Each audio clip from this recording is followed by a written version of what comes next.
الجنة التي وعد المتقون فيها أنهار من لبن لم يتغير طعمه وأنهار من عسل مصفى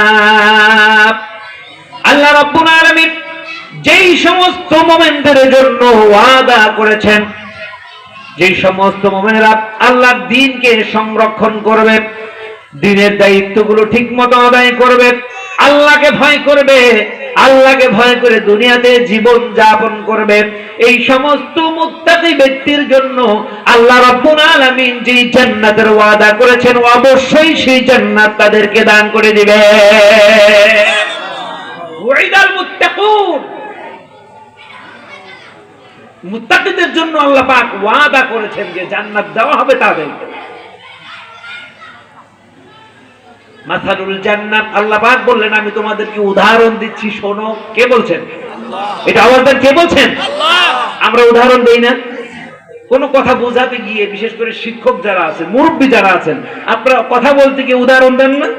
আল্লাহ পাক এখানে উদাহরণ দিচ্ছেন, মাসালুল জান্নাতিল্লাতী উইদাল মুত্তাকুন, মুমিন ব্যক্তিদেরকে যারা আমাকে ভয় করে দুনিয়াতে জীবন যাপন করবে, পাপ ছেড়ে দিবে, অন্যায় ছেড়ে দিবে, অন্যায়কে সহযোগিতা করা ছেড়ে দিবে, অন্যায়কে প্রশ্রয় করতে যারা ছেড়ে দিবে, ভালোকে যারা স্থান দিবে, এই সমস্ত ব্যক্তিদের ব্যাপারে আল্লাহ পাক বলছেন আমি উদাহরণস্বরূপ তোমাদেরকে বলছি এমন একটা জান্নাত দান করব। সুবহানাল্লাহ বলেন।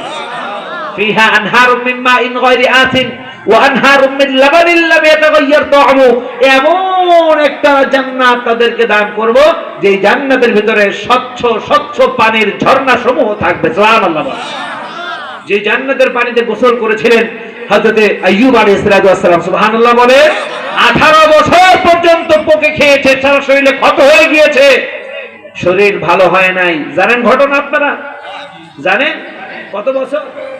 কমপক্ষে 18 বছর তার শরীর পোকায় খেয়েছে, সারা শরীর গর্ত হয়ে গিয়েছে, মাংস শেষ হয়ে গিয়ে মাংস পচে হাড্ডি পর্যন্ত বের হয়ে গিয়েছে। আমার আল্লাহ রাব্বুল আলামিন সর্বশেষ সন্তুষ্ট হয়ে বলেন, আইয়ুব যাও, ওখানে ঝর্ণা আছে, গোসল করো তুমি। সুবহানাল্লাহ। হযরত আইয়ুব আলাইহিস সালাম গেলেন গোসল করতে, যেই ঝর্ণার পানির নিচে গিয়ে দাঁড়ালেন, পাহাড়ের উপর দিয়ে ঝর্ণা পড়ছে, ক্ষণিকের মধ্যে তাৎক্ষণিকভাবে তার শরীরে যত ময়লা আবর্জনা ছিল, পচা গান্দা ছিল, পোক ছিল, সব দূর হয়ে গিয়ে একদম সতেজ তাজা মানুষে তিনি পরিণত হয়ে গেছে। জান্নাতি পানির এত গুণ, সুবহানাল্লাহ। জান্নাতি পানির এত গুণ। সাধারণ এই যে আমাদের যে জমজম কূপ আছে, সাধারণ যে জমজমের কূপ, এটা জান্নাতি পানির ছোট ছোট একটা অংশ। সুবহানাল্লাহ। এই জমজম কূপের যে পানি সারা বিশ্বের সমস্ত বড় বড় বিজ্ঞানীরা টেস্ট করে দেখেছে, এইটার চেয়ে স্বচ্ছ, এইটার চেয়ে ভালো পানি পৃথিবীর জমিনে আর একটাও নাই। আর জোরে কন্যা সুবহানাল্লাহ। আল্লাহর নবীর একজন সাহাবী আবু সাঈদ খুদরি রাদিয়াল্লাহু তাআলা আনহু, আল্লাহর নবী সাল্লাল্লাহু আলাইহি ওয়াসাল্লামকে খুঁজতে এসেছেন মক্কায়। কোথায়? এটা আওয়াজ দিয়ে বলেন, কোথায়? খুঁজতে এসেছেন মক্কায়। মক্কায় খুঁজতে এসে আর নবীজির দেখার পান না, প্রায় 30 দিন হয়ে গেছে। কতদিন?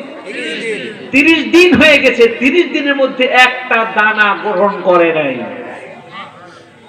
আপনারা আশ্চর্য হয়েছেন, কি ব্যাপার, হাউ ইজ পসিবল, কিভাবে সম্ভব এটা? একটা মানুষ কোন দানা গ্রহণ করেনি, 30 দিন পর্যন্ত কিভাবে বেঁচে রইল? আবু সাঈদ খুদরি রাদিয়াল্লাহু তাআলা আনহু তিনি বলছেন যে আমি শুধুমাত্র একটা পানি পান করেছি, শুধুমাত্র পানি পান করেছি, তাও দৈনিক 1 গ্লাস, বেশি না। 30 দিন পর্যন্ত কোনো খাবারের প্রয়োজন হয় নাই, আমার ক্ষুধাও লাগে নাই। 30 দিন পর্যন্ত আমি যেমন সতেজ ছিলাম, যেমন শক্তি ছিল আমার, তেমনই ছিল, আমার সামান্য পরিমাণ দুর্বলতাও আসে নাই। আমি সেই জমজমের পানি খেয়ে 30 দিন পর্যন্ত কাটিয়েছি, আমার ক্ষুধা লাগে নাই, কষ্ট হয় নাই, যেমন তাজা ছিলাম আরো বেশি করে তরুতাজা হয়ে গেছি। এটা হলো সেই জমজমের পানি। সুবহানাল্লাহ। জমজমের পানি যদি এই গুণ হয়, তো জান্নাতের পানির গুণ কেমন হবে একটু চিন্তা করেন না। আল্লাহ রাব্বুল আলামিন বললেন, ফিহা আনহারুম মিন লাবানিন লাম ইয়াতাগায়্যার তা'আমু, সেই জান্নাতের ভিতরে শুধু পানি নয়, সেখানে আল্লাহ রাব্বুল আলামিন তার বান্দাদের জন্য দুধের নহর বানিয়ে দিবে। যেই দুধের স্বাদ কখনো নষ্ট হবে না। দুনিয়ার দুধগুলো 2-1 ঘন্টা গেলে গান্দা হয়ে যায়, গন্ধ হয়ে যায়, জমে যায়, নষ্ট হয়ে যায়, কিন্তু এই জান্নাতের দুধের নহরগুলো কখনোই নষ্ট হবে না। মানুষেরা খেতে থাকবে, খেতে থাকবে, কখনোই শেষ হবে না। আল্লাহর নবী সাইয়্যিদুনা মুহাম্মদুর রাসূলুল্লাহকে সাল্লাল্লাহু আলাইহি ওয়াসাল্লাম তিনি বললেন, সেই দুধে এত পুষ্টি, এত স্বাদ, তোমরা যদি দুনিয়াতে জানতে তাহলে কখনো অন্যায় কাজ করতে না। সেই দুধ খাওয়ার জন্য তোমরা জীবনকে বিলীন করে দিতে, সারা রাত তোমরা নামাজে দাঁড়িয়ে থাকতে। আমার প্রাণের ভাইয়েরা, আমার বন্ধুরা, আল্লাহর নবী সাইয়্যিদুনা মুহাম্মদুর রাসূলুল্লাহকে সাল্লাল্লাহু আলাইহি ওয়াসাল্লাম বলেছেন, সেই জান্নাতের ভিতরে শুধু দুধের নহর নয়, সেই জান্নাতের ভিতরে মধুর নহর আল্লাহ দান করে দিবেন।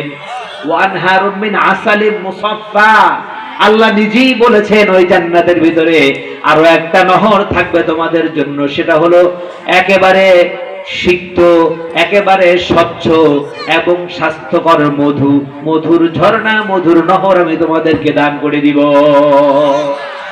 কিসের নহর? দুনিয়ার এই মধু না, চিনি দিয়া বানায়, আছে না নাই? শীতকালে জমে কাঠের মতো হয়ে যায়, হয় না? হয় না? হয় না? আমাদের দেশে একটা লোক আছে, নাম তার মধুওয়ালা, আমাদের বাড়ির পাশেই, নাম তার মধুওয়ালা। ডেইলি মধু বিক্রি করতে যায় বাজারে, বড় বড় ড্রাম ভরে নিয়ে যায়। আবার রাগ করতেছেন? বড় বড় ড্রাম ভরে ডেইলি নিয়ে যায়, মধু বাজারে বাজারে বিক্রি করে। আমার এই লাইফে কখনো দেখি নাই বনে গিয়ে তাকে মধু গ্রহণ করতে, বনে গিয়ে মধু সংগ্রহ করতে আমার লাইফে আমি কখনোই দেখি নাই তাকে। অথচ ডেইলি ড্রাম ভরে ভরে মধু বিক্রি করে, দোকানে দোকানে সাপ্লাই দেয়। আমি একবার তার বাসায় গেলাম, গিয়ে বললাম, ঘটনাটা কি কাকা, এত মধু পান কোথায়? মধু চাষ করি। কি করে? মধু চাষ করে। আমি ঘরে গিয়ে খুঁজে দেখলাম চিনির বস্তা 2-3টা। কয়টা? 2-3টা চিনির বস্তা। এরপরে সাদা সাদা কি কি যেন কেমিক্যাল ওখানে রাখা। এরপরে আছে কিছু রং। আমি বললাম, এগুলো কি? এগুলো দিয়ে তো মধু চাষ করি। বুঝছেন ঘটনা? এগুলো দিয়ে মধু চাষ করি। মধু চাষ কেমনে করেন? মানুষ খেতে ধান চাষ করে, আমি পাতিলের মধ্যে মধু চাষ করি। ঘটনা বুঝতে পেরেছেন? চিনি দেই, এরপর ওই মেডিসিনটা দেই, এরপর কিছু রং দেই, হয়ে যায় চমৎকার মধু। এই গন্ধ এত চমৎকার, অরিজিনাল মধুকেও ফেল মারে। আছে না নাই? এই কয়েকদিন আগে ভোক্তা অধিদপ্তর থেকে এক ব্যক্তিকে ধরেছে কেমিক্যাল দিয়ে দুধ বানায়। পেয়েছেন না আপনারা? কেমিক্যাল 2-3 ফোঁটা দেয়, এর মধ্যে 1 গ্লাস পানি দেয়, সাথে সাথে দুধ হয়ে যায়। দেখেছেন না আপনারা? আছে না? এরকম ঠকবাজ প্রতারক দেশ ভরে গিয়েছে। কথা বলেন ঠিক কিনা? এই ঠকবাজ প্রতারকদের থেকে দেশকে আমরা শান্ত রাখতে চাই, দেশকে আমরা মুক্ত রাখতে চাই। কথা বলেন ঠিক কিনা? আমার প্রাণের ভাইয়েরা, জান্নাত কোনো ঠকবাজির জায়গা নয়। ওই জান্নাত হবে মুমিনদের জন্য খাঁটি জায়গা। সেখানে মধু থাকবে, দুধের নহর থাকবে, আপনি যা চাইবেন সব পাবেন। মুমিনের জন্য কোনো অভাব অনটন জান্নাতে থাকবে না। সুবহানাল্লাহ বলেন।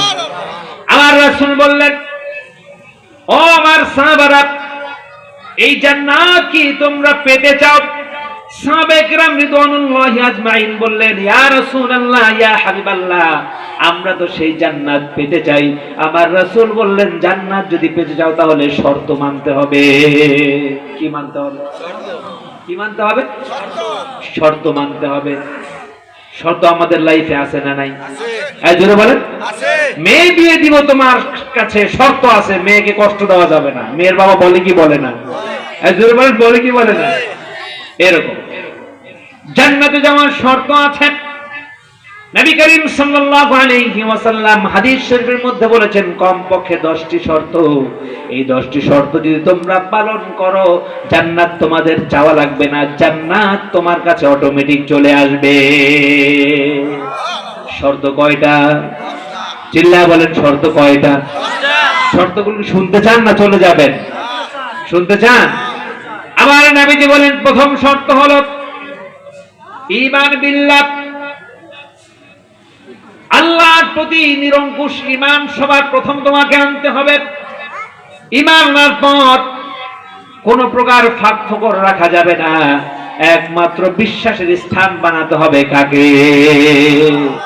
তাওয়াক্কালতু আলাল্লাহ ওয়া তাওয়াক্কাল আলাল্লাহ, কেবলমাত্র ভরসা আর বিশ্বাস হবে আল্লাহর উপরে। কথা বল ঠিক কিনা? এই যে নির্বাচন শুরু হয়েছে, অনেক প্রার্থীরা বলে ভরসা রাখুন অমুক মার্কার উপরে, বলে কি বলে না? জোরে কোন, জোরে কোন। মার্কার উপরে ভরসার কথা আল্লাহ বলেছেন? আল্লাহ বলেছেন কি? ভরসা করো সে আল্লাহর উপরে, আর ওরা কয় ভরসা করেন মার্কার উপরে। চিন্তা করেছেন বাটপার কয় নাম্বার? চিন্তা করেছেন? এই দিব সেই দিব, ওই দিব তমুক দিব, অমুক তমুক করতে করতে নাথিং। ঠিক না? এখন যারা বেশি বেশি প্রলোভন দেখায় বুঝবেন এদের ভিতরে গাবলা আছে। ঠিক কি না? এখন হ্যান করেন গা, ত্যান করেন গা, বেটা কচু করেন গা। ওকে আমার প্রাণের ভাইয়েরা, তারপরও প্রতিশ্রুতি দেওয়া দরকার, ইস্তেহার দেওয়া দরকার। রাজনৈতিক দলগুলো দিচ্ছে, আমাদের যদি ভালো লাগে আমরা যাচাই বাছাই করে তারপর ভোটটা দিব, কোনো সমস্যা নাই। ঠিক কিনা বলে? আল্লাহ যেন কবুল করেন। আমার প্রাণের ভাইয়েরা, আমার নবীজি বলেছেন জান্নাত পেতে হলে তোমাকে 10টি শর্ত মেনে চলতে হবে। এর মধ্যে প্রথম শর্ত হলো আল ঈমান বিল্লাহ, আল্লাহর উপর পরিপূর্ণ ঈমান। কেবলমাত্র আল্লাহ আমাদেরকে বাঁচান, আল্লাহ আমাদেরকে মারেন, আল্লাহ আমাদের রিজিক দেন, আল্লাহ আমাদেরকে অসুস্থতা থেকে সুস্থতা দান করেন, আল্লাহ রাব্বুল আলামিন আমার ভবিষ্যৎ গড়ে দেন। কথা বলেন ঠিক কিনা? পৃথিবীর কোন মানুষ, কোন নেতা আমার ভবিষ্যৎ বলতে পারে না। ঠিক কিনা বলেন? জোরে বলেন। সুতরাং ঈমানের মধ্যে কোনো গরমিল থাকা যাবে না। আমাদের রিজিক দাতা একমাত্র কে? আল্লাহ। জোরে বলেন কে? আল্লাহ। নাকি চাকরি আমার রিজিক দেয়? জোরে বলেন। নেতায় আমার রিজিক দেয়? নেতার দরবারে গিয়ে বলে নেতা গো আপনি যদি না দেন আমি শেষ। এই তো ঈমান হারিয়েছেন আপনি। এ কথা বলা যাবে? আওয়াজে এ কথা বলা যাবে? এ কথা বলেছেন তো আপনি মুনাফিক হয়ে গেছেন। আল্লাহ বলে বেটা বাটপার কোথাকার, আমি তোকে রিজিক দিই, আমি তোকে খাওয়াই, আর নেতার দরবারে গিয়ে কষ্ট নেতা আপনি না খাওয়াইলে শেষ। বেটা তুই বাটপার, আইসা না আমার কাছে, মোর জীবনে শেষা। ঠিক কি না? কোন শেষা খাইতে রাজি আছি আমরা? শেষা খাবো না।